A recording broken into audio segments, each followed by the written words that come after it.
Ratio Christi's goal is to help equip students to know why they believe what they believe and to be able to defend it in the marketplace of ideas. And tonight is basically just to frame the argument. It's to help kind of give a preview for the semester and get some of the fine points out of the way so we can move forward. Next week, we're actually going to talk about the biblical role of government. And we're going to look at principles from Scripture and go as comprehensive as we can in about a half-hour time period. Focusing primarily on New Testament passages, but also gleaning wisdom from the Old Testament, we're hoping to start getting people not only thinking about why they believe what they believe, but better understand why other people believe what they believe. Because if you're talking with someone, whether it's about a political issue, an economic issue, or a spiritual issue, you need to be able to find that common ground. And all the time we've been using the same terms, all of a sudden we realize we were using different meanings. So we're going to show how apologetics applies to that. I think the first step to really approach this topic correctly is to really define your terms. All right, so what is politics? We hear it all the time. And I pulled two definitions. One is really old and one is really current, because it's important to have a frame of reference of, since we're looking at the Constitution throughout the series and old documents, we want to know kind of what the mindset of that period was, as well as today. So the definition from Webster's 1828 dictionary for politics is the science of government, that part of ethics which consists in the regulation and government of a nation or state for the preservation of its safety, peace, and prosperity, comprehending the defense of its existence and rights against foreign control or conquest, and the protection of its citizens in their rights with the preservation and improvement of their morals. Does that sound like anything you'd read in a college textbook or a modern dictionary? Part of ethics? Yeah, I was about to say. That's like their first flag is like, all right, something's changed. So let's look at a modern dictionary. This one's pulled from the World English Dictionary at dictionary.com, but also look at Webster's and a couple other modern ones, and they all basically said the same thing. Politics, the practice or study of the art and science of forming, directing, and administrating states and other political units. The art and science of government, political science.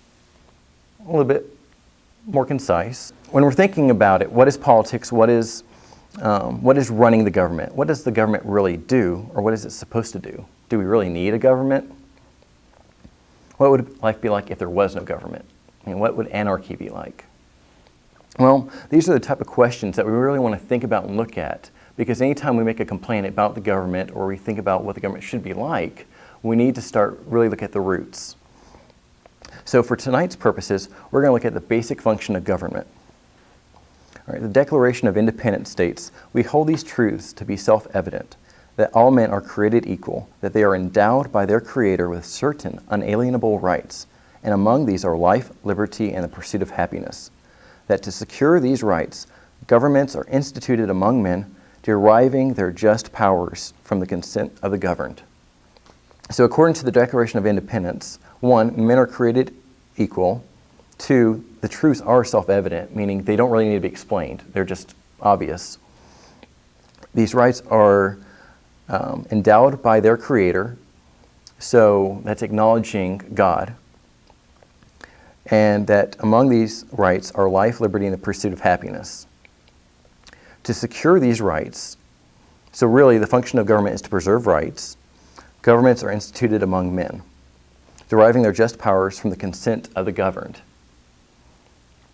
Now, one major theme we're going to see throughout the series is the source of your rights and freedoms. And it's very important because if you go to any conservative blog, you'll see them constantly talk about how our rights and freedoms are being eroded slowly by the government. And there's two mindsets that are really coming to force here. We have the mindset of, for lack of better terms, the atheist, those that don't adhere to God, don't believe He exists, or at least isn't acting in this world today. And they believe that education in mankind is the solution to all man's problems. If there's a problem, better education will help fix it, better leaders will help fix it. Man is the chief cornerstone of all living things. The other view, for our intents and purposes, is that God exists and that our rights, our value, and our worth come from Him. So these are two stark contrasts, and you'll see this contrast become more and more black and white as we go through the semester. But the thing I really want you to get out of this moment is that if rights come from God, He is the ultimate authority, and no one can take those unalienable rights from us. If rights come from the government, then they can take those rights away. So the last phrase is, governments are instituted among men, deriving their just powers from the consent of the governed.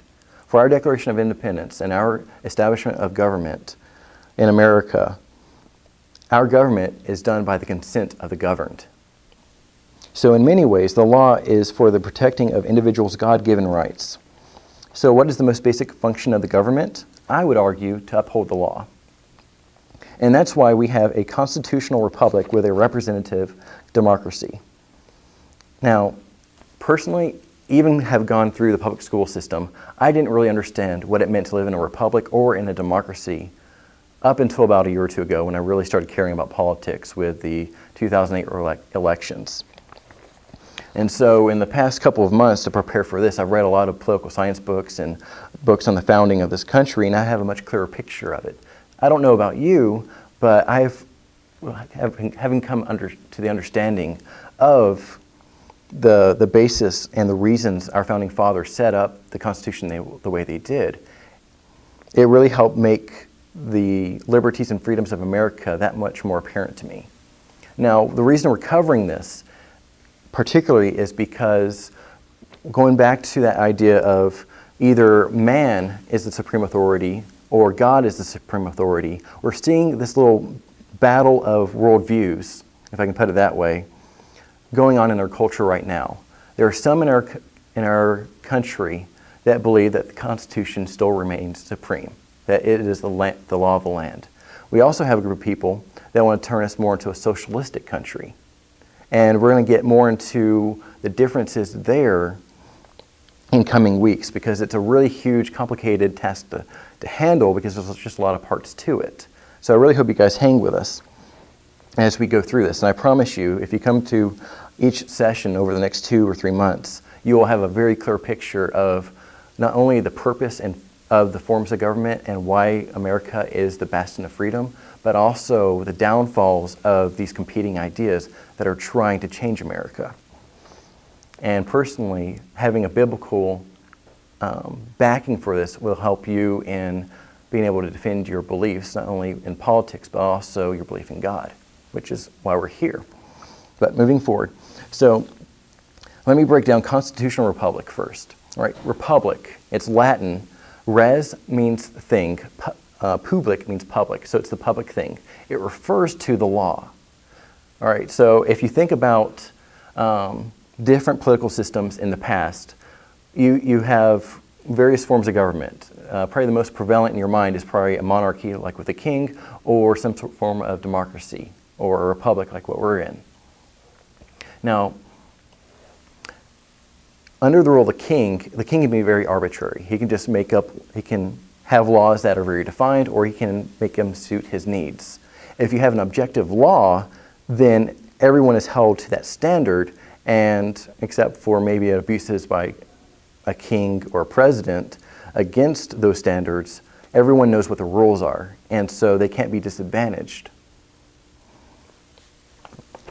Okay, so in a republic, we have the common law, or in our case, the Constitution. It's a standard for everyone to live by.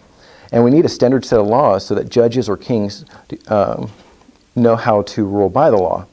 In 1775, John Adams defined a republic to be a government of laws and not of men. So I really want you guys to really grasp onto this idea that in our country, laws, not men, dictate our rights. And ultimately, we have unalienable rights given by God. So let's keep going. According to the Declaration of Independence, which I just quoted, law is needed and unalienable rights come from God. Okay. Now, to describe what we have functionally, legislators have a purpose. One is to uphold the Constitution, and really we have the 3 branches of government that really they're all centered around the law. The executive branch executes and makes sure the law is upheld. The judicial branch judges based on precedent, and the legislative branch makes new laws. Now, these new laws should not ever contradict old laws, especially not the Constitution. That's why we continuously have legislation, because as society changes, we have new needs for new laws. But there has to be a question, is there any boundary to those laws? Can they just continuously make laws? What happens if those laws erode rights that the Constitution gives? Well, those are very important questions.